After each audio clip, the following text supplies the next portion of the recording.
How you doing, folks? Um, Story time.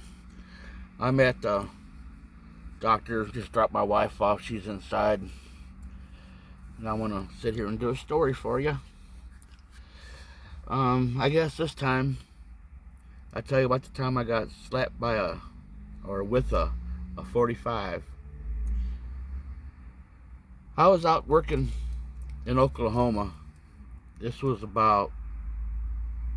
probably about 87 or 88. I think 87. Anyway, I was working on a pipe inspection crew rig, tractor trailer rig. Trailer folds out 3 times, makes a 65-foot long pipe inspection rig. It gamma ray, X-ray, magnetic. Look for imperfections in the pipe. And we traveled all over Texas and Oklahoma doing this, all different job sites. So we was out in the middle of nowhere, right down close to the Texas border.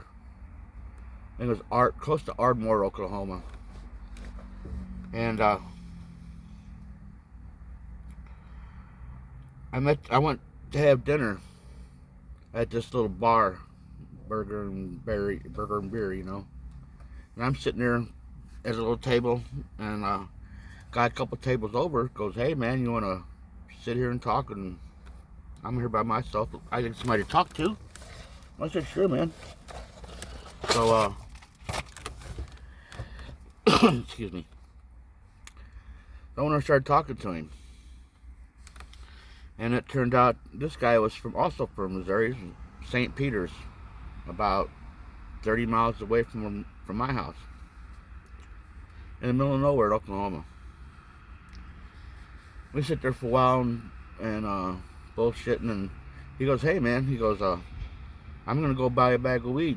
He said, "You wanna share it with me?" I was like, "Yeah man, sure, sounds good to me." So we got in his car and drove over to his friend's house. It was like a duplex, I think they're called. 2 side-by-side apartments in one building. Little flat building. And, knock on the door. Young woman comes, opens the door, and they go, hi, how you doing? Come on in. And we went inside and sit down and started talking. It was a 2-room. A kitchen and a bathroom on one side, and a big room on the other side. It had a bed and a couch, like it was a studio kind of apartment, I guess you'd call it. And she goes up and sits at the head of the bed. I sit at the foot of the bed. My buddy sits at a couch across from us, coffee table in between. And when they're sitting there, both sitting, and we wasn't there but just a few minutes, and there was another knock on the door, and she went and she let this other guy in. The guy looked like a walking matchstick. He had real bright red hair, and he was wearing all tan. Dude was real skinny and about 6'6" or 6'7". And instead of coming in and sitting down, he leans up against the front door, and he goes, "Oh shit," he goes, "I forgot something." And he opens the door, and when he does, 3 guys come running in with guns. And I'm sitting at the foot of the bed closest to the door. So as he's running out, the big guy looked like King Kong Brody dude. I mean, he big old furry hair. He had a biker vest on with coveralls underneath it, and he had a 45 in his hand. And he come running in there, and I was the first one in line, so he slapped me on the side of the head with that 45.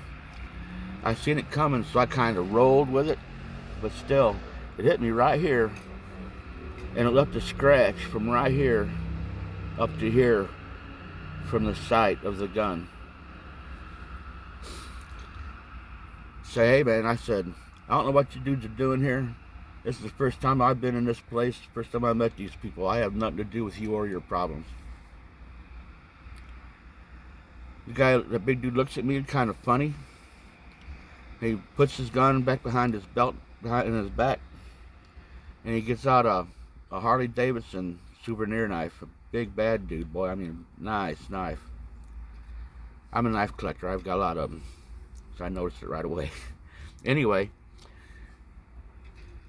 he goes over to that guy he just met. I think his name was Mark. And he goes, who the fuck are you? Yelled down at him. And he goes, I've been wanting to cut somebody for a long fucking time. Just like that. And he slashed Mark right across his chest. Like right here. Looks about a 5-inch long cut. It wasn't too deep, but didn't bleed too bad. He bled a little bit. Anyway. And he turns around to the woman and goes, where's your man? And I stand up and go, hey dude. I said, you about knocked the shit out of me. I said, I gotta go to the bathroom and take a crap. So I just walk right past him. Go to the bathroom. Sit down and start taking a crap. And that big, tall, skinny dude comes and kicks the door open and goes, are you a fucking narc? He's got a .38 revolver in his hand. I said, close that fucking door. I've seen more drugs you guys even thought about. And I kind of yelled it at him, and he closed the door and left me in there. So I finished taking my crap, and I get up, I walk back out there. And it turns out that what happened is there's a biker gang, and they gave her husband $12,000 worth of meth. And he's sitting in jail, got arrested for it. And they're afraid that he's going to narc on them. So these 3 dudes, or 4 dudes, they the biggest guy that came in first, that hit me with the gun, he threw a gram of coke on the table and tells Mark, this is for your problems, like that. Looks at me, don't say a word. It turned back to the lady and said, we're taking your baby. And when your husband gets out of jail, he don't narc, you get your baby back fine. And they took the baby and left. We go out there to get back in Mark's car. Of course, we got the bag of weed. And I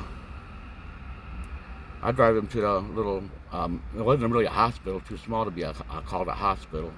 There was a little health center there, and I drove him there. And they were open. It was like 1 o'clock in the morning by that time. Maybe 12:30, something like that. Anyway, they stitched him up. Took me back to my car. I went back to where I was staying at. Me and my brother and a friend of mine, Dave Stute. And the next morning, I get up and I'm at the kitchen table. And I'm telling Dave the story about it. And my brother comes walking down and goes, oh bullshit, you're lying, you know, like that. And I turn my face, and you can see the bruise from the rifle, from the barrel of that pistol, and you can damn near read it. I mean, it was that hard, that purple, and you can see the scratch that goes all the way up to my temple from the sight. And I said, I'm going to go get me a big old gun, and I'm going to hunt these down, and I'm going to take care of them. And my brother goes, best thing you can do is, because my brother, he was a biker, he was a criminal growing up. He goes, best thing you could do would be to get the hell out of here if they come back and look for you because you're a witness. So I did. I packed up my '66 Chevy and I came back home to Missouri. That's a true story, fellas.